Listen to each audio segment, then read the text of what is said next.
Welton from Brown Dog Welding. I've been writing for The Fabricator for about 7 years, and we decided we'd try some new content, some video stuff.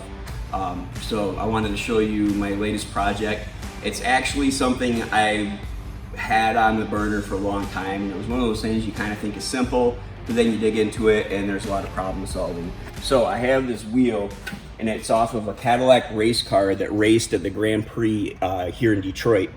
So the Belle Isle Grand Prix, and a friend of mine had it and wanted to turn it into a coffee table or an end table, but doesn't want any of the dirt disturbed.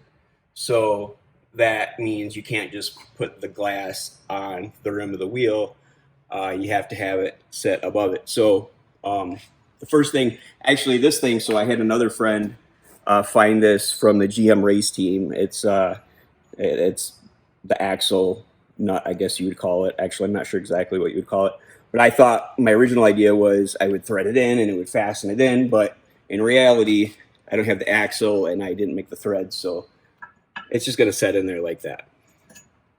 For the stand, now I had to make something that would hold the wheel up, but also would hold the glass above it. So I'm going to move this and I'll show you what I came up with.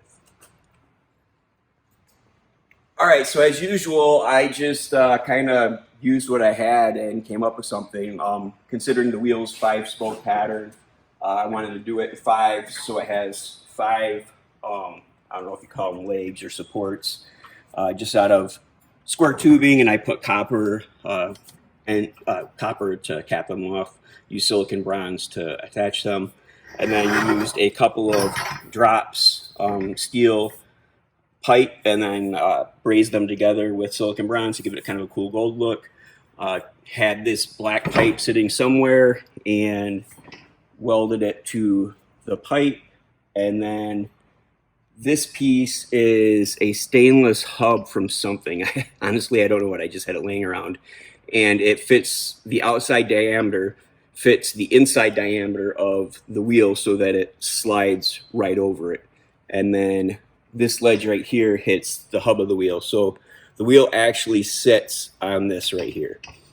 And then these are, it's stainless steel rod that I bent in L shapes, and then I bent circle around it for support. And these stainless steel washers are what the glass will actually sit on. So the wheel height is about right here, and then the glass will sit on, well, actually there'll be little clear rubber pads on this, but that's where the glass will sit. So I'll show you how the wheel fits on there now. Being very careful to try not to disturb too much of the dirt. So that fits like that. So you can see this outside diameter fits in there, and then the inside of this hub rests on that brazed lip that I showed you. So now, get this out of the way. Grab the glass. Actually,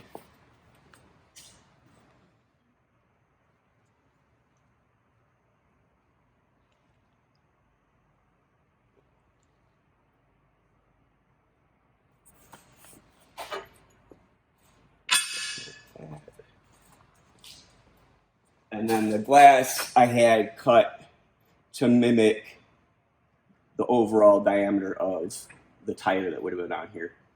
So that's kind of how it'll set.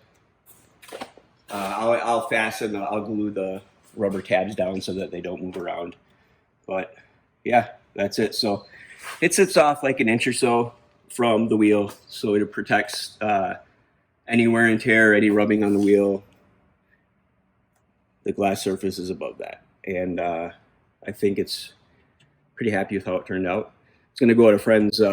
He has a garage up at M1 Concourse, so it'll go in his garage up there, and I think it'll look pretty cool. I'm pretty happy.